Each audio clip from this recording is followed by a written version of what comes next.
market we're heading into. And we're going to tell you guys time frame wise how long each of these have historically lasted, and then you're going to have to adjust accordingly depending on your individual markets. Jules? So phase 2 you could call peak. Reality check time. Is the party over? Increasingly jittery owners attempt to sell out before the party ends. This is what we're already seeing. I got a referral this morning in my email of somebody that's like, okay, it's time.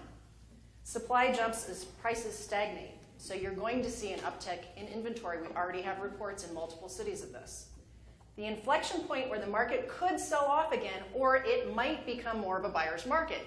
This is going to be local to each of you, how that gets gobbled up or not. The evidence is very clear. There's 3 specific points. Number 1, the supply of homes for sale during the all-important spring market, the supply of homes, this is countrywide statistics, rose at a 3 times over last year's rate. Point number 2, 30 of America's 100 largest cities now have more inventory than they did a year ago. This is not just New York City. This is not just isolated circumstances. 30 of 100 of the top cities. Point number 3, mortgage applications for new homes dropped 9% year over year. Taken together, these suggest that residential housing supply is increasing as sales slow. Supply is increasing as sales slow.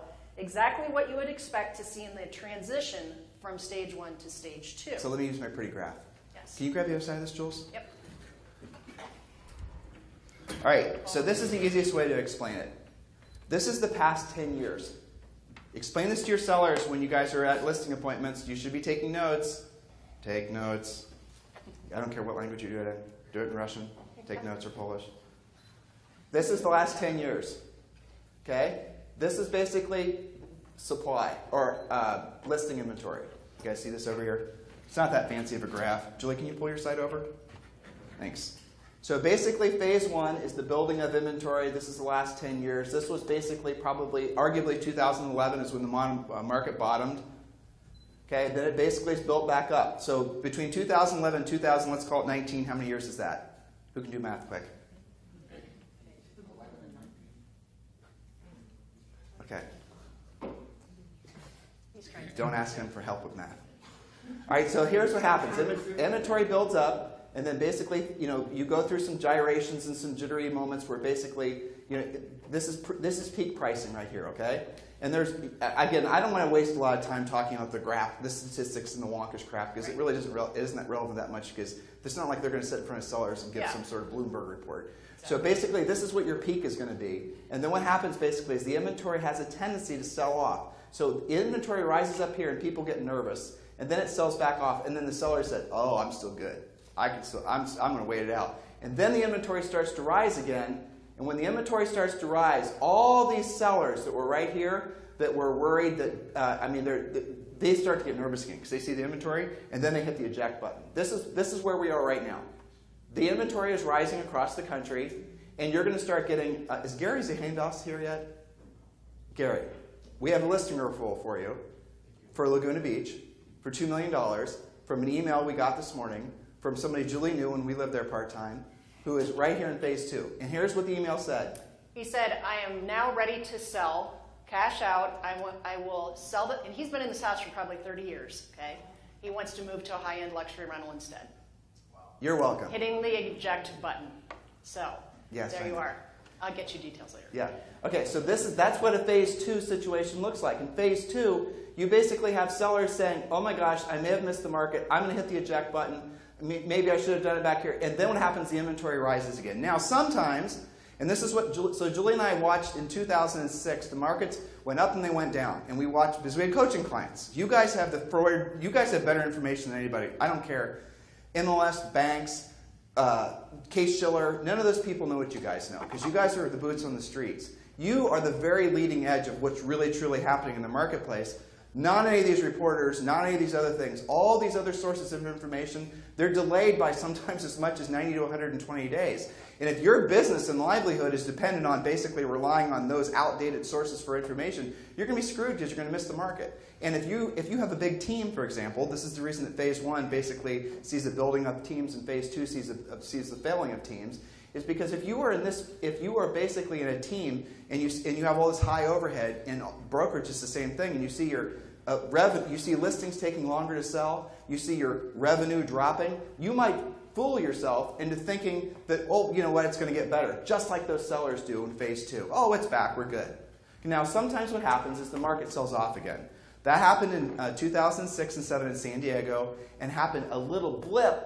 It happened in Las Vegas. Julie and I watched all these big markets. But what generally speaking happens is it can sell off again. So right here, we're definitely in phase 2.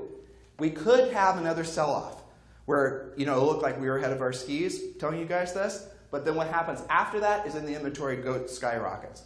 Most markets don't experience this part. They're only going to experience this part, which is basically the same upwardly mobile line there. Does this make sense? Did I explain this? Oh.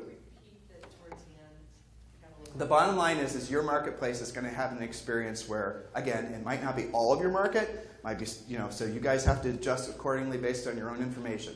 What's going to happen is the inventory is, essentially it's been a seller's market, and then what happens is the inventory rises, and then it sells off, and then basically what happens is it rises again and it keeps on rising. That's the essence of what happens. That's the easiest way to explain it. I'm going to go through these points really fast in case there's any doubt at this point that we're entering into phase 2. And many of you are going to shake your head, yeah, okay, now I get it. I'm going to go through these quickly. We talked about aspirational pricing will come to an end. Longer days on the market, fewer offers, sometimes only one. Rarely over asking price. Appraisal issues start to become an issue again. You guys are seeing this. Inspection issues start to get negotiated again. No more as is, where sellers tell you to go jump in a lake and you got to accept it. Now we're starting to see knockdown, drag-out inspection problems. Transaction management in general becomes more challenging. Where's Tammy? New construction slows. Builder incentives reappear. Some of you have been sending us copies of those, some of the builder incentives. Expired listings increase. Sellers become much more selective, and this is critical to every single one of you. Sellers become more selective with whom they list with. They value agent skills again. Key differentiator isn't your internet marketing, likes and follows. It's the fact that you got their neighbor's house sold. And you guys are seeing this in competing more. I have several reports from coaching calls last week where it wasn't just you versus somebody else from their center of influence. It was 3, 4, 5 other agents they're speaking with. Julie, let's pause there. Yes. Okay, so here's what happens. In the past, during the seller's market, sellers list with, generally speaking, their centers of influence and past clients. Would everybody agree? So the listing experience is more social. And then what happens basically is when their listings expire, because essentially, that's what the cycle that happens, because the center of influence and past client agent probably didn't get the price down. So then what happens is that you see a new agents, literally markets where there's been dominant 2 or 3 agents in particular markets. Those agents, if they don't adapt quick, they basically will lose their stranglehold on those markets. And then you could, Julie and I did that in New Albany. There was a situation, I won't go into details, but that's the essence of what happens, is that the agents who are successful in phase 1 are rarely the agents that are successful in phase 2. That's a good thing for most people, unless you're one of these agents who've been real dominant in a marketplace. If you don't adjust quickly, you're probably going to see these other agents who are willing to go after price adjustments, who are willing to take a more formalized business approach to their business. You're going to see those agents start to replace the agents that were dominant in phase 1. And that's what always happens. It's a very predictable cycle. So if your main spoke, if you are what we lovingly call a one-spoke wonder, if your main spoke has been your center of influence for the past 5 to 10 years, and you've done probably pretty well off of that, you may be in danger if you don't up your skills, get better at pricing, do all of these things, because you will find yourself competing more and at a different level. Because people like these guys over here who lived through REOs and price reductions and talking to people about short sales, they're ready to bring their A game. They're like, okay, I know what to do. And they're going to get more opportunity. The other things that we see is that teams and brokerages that were running low profit margins start to worry.